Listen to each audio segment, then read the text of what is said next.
Hey everyone, it's Beth and Lucas from our Liberty House, and today is an exciting day because we're out at our community garden site, and today's planting day, so we are here with all of our transplants that we're getting ready to put in the ground. We have a laundry list of things to get done here, like weeding and just getting it all set up, and we thought we'd bring you along with us, so let's get going.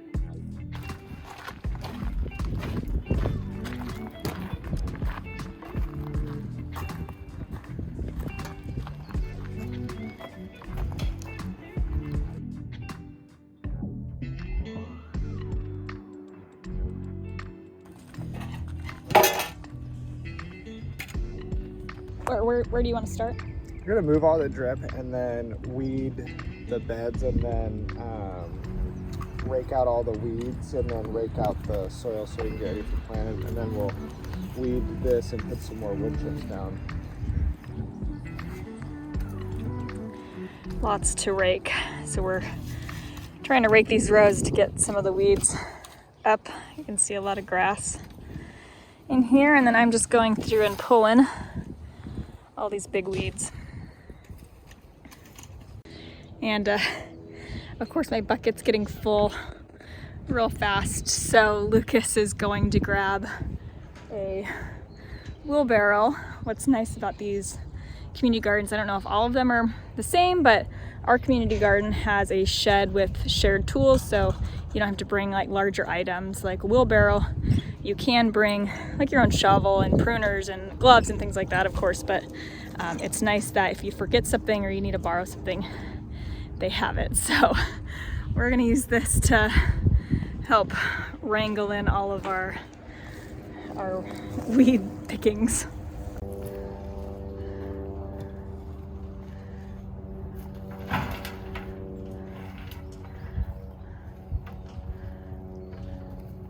What a gentleman you are. This is funny. This is a weed here in one of our rows, and it has a pupa on there, a ladybug pupa, which we see often at our home garden, but just kind of funny to see here in the middle of our plot where there's nothing planted. And a lot of our neighbors, don't have much planted either, so just kind of funny. All right, we got the 4 main rows kind of weeded enough to plant. So Lucas is gonna take this wheelbarrow of weeds. Where does it go in the community? There's a green waste bin over by the sheds that is just like a giant dumpster of all green waste. Oh, that's nice. So they'll pick it up whenever it's full. Cool.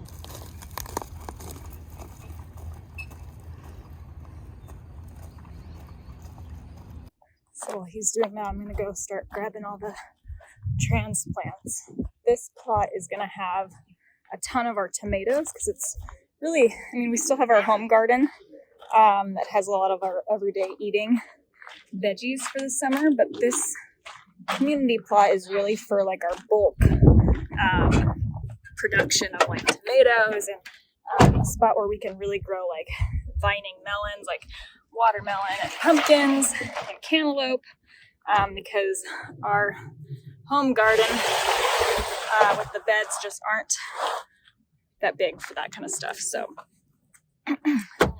yeah, let me pull these out, and then I'll have Lucas kind of talk through some more of kind of our planting plan. We do the indeterminates like the black crib and the extra San Marizatos and stuff here, and then do the determinate ones down the middle, or we just do 2 rows of tomatoes right here and then just do Florida weave the whole thing on 2 rows, and then we do this for like anything else. I don't know, I kind of like the indeterminates on the cattle panel because they do so well on the cattle panel at our house. Because I thought this would be good for if you have any like biting stuff we want to do, like flower-wise. Yeah, I kind of want to do some like pretty flowers on this. So I'm down to do a row of determinants down the middle. Yeah. Yep. Because in one of these other rows, I want to do a row of corn in the center, and kind of do, what's that method? The 3 sisters. Yeah. Corn, squash, and beans. Yeah, that'd be fun. We We do melons instead of squash too. Right. Yeah, because we have cantaloupe here, cantaloupe and sugar baby watermelons here.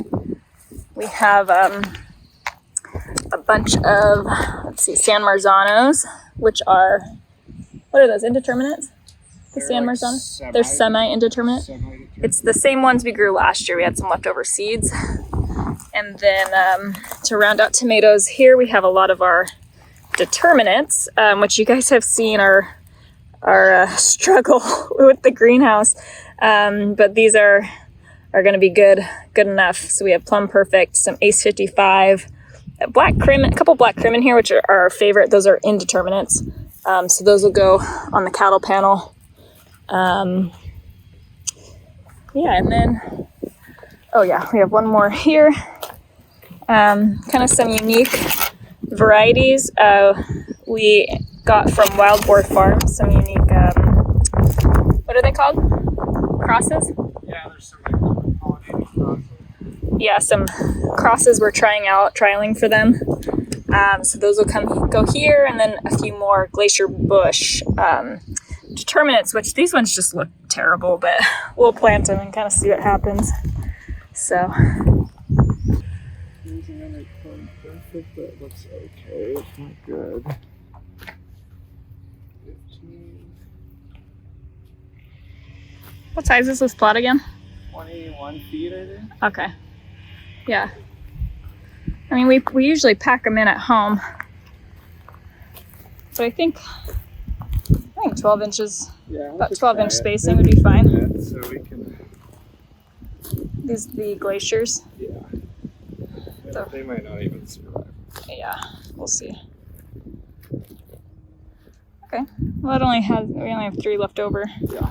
They're the worst ones. For the determinants. Awesome. All right, the black crims are going along the trellis. Let's see if we have any more tie-dye. That's a good tomato.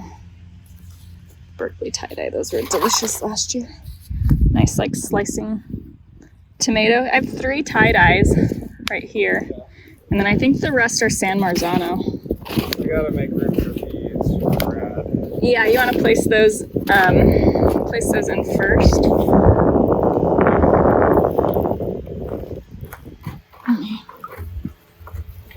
Work smarter, not harder.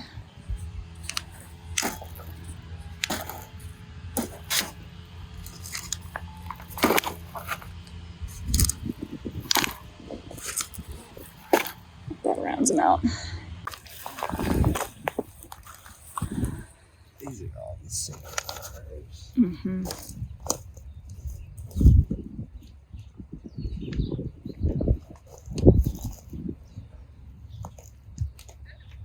I mean, I gotta pack them in, but we're gonna see what happens. Yeah. And these are all tie-dyes. Yep. This is like the best day in the garden when everything's all lined out and you can see just how the plan is. Such a fun day. Just gonna scratch in a little bit of some fertilizer.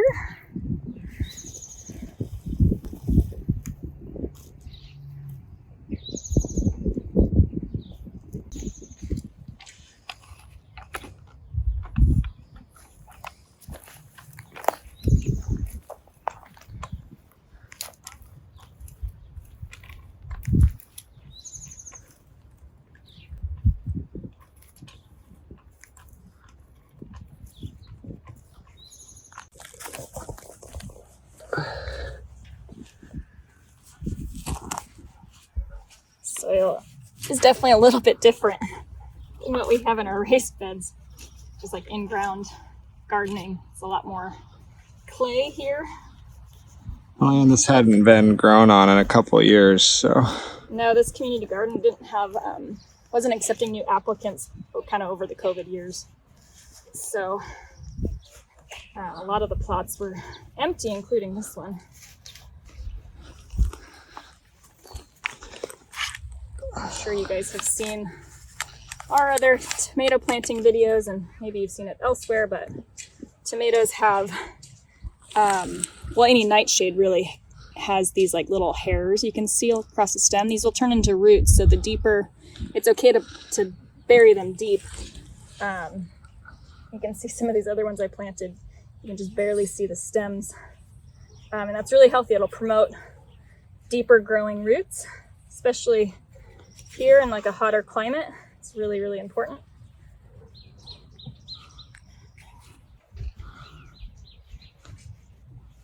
And then this whole row, I don't know if we talked about it, but we're gonna do, what's that called? Florida weave. The Florida weave. I always want to call it the Carolina.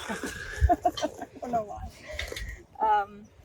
So that's how we'll trellis these guys.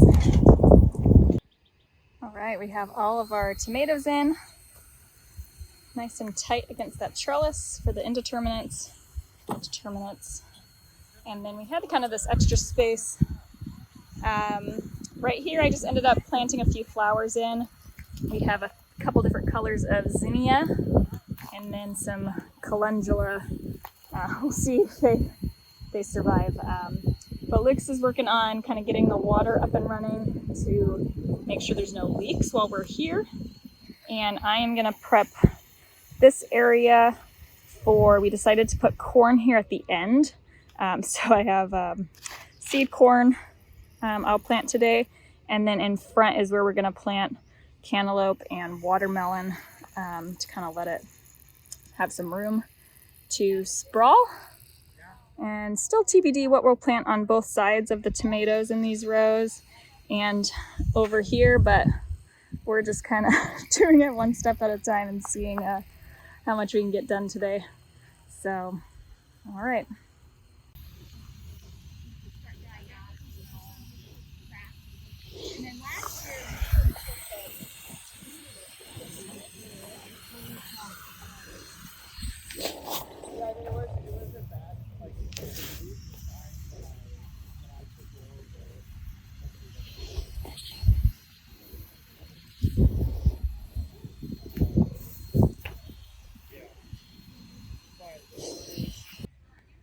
All right, Lucas has the drip going.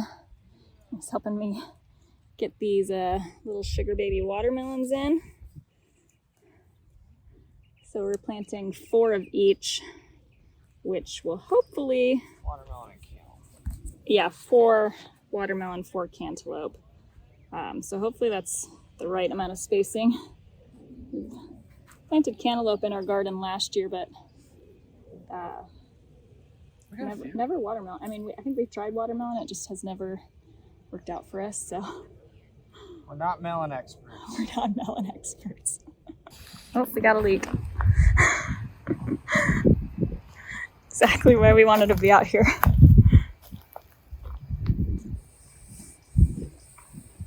What kind of drip tubing is this again? It's just drip tape, so it like lays flat when it's empty. And then I just don't know if I had these on tight enough. And I put these little valves on them so you can shut them off. That's nice. Each individual one. Yeah. So it looks like that one's still a little leaky, but... Well, this one came off. No, the other one. Oh, yeah. Just a little bit.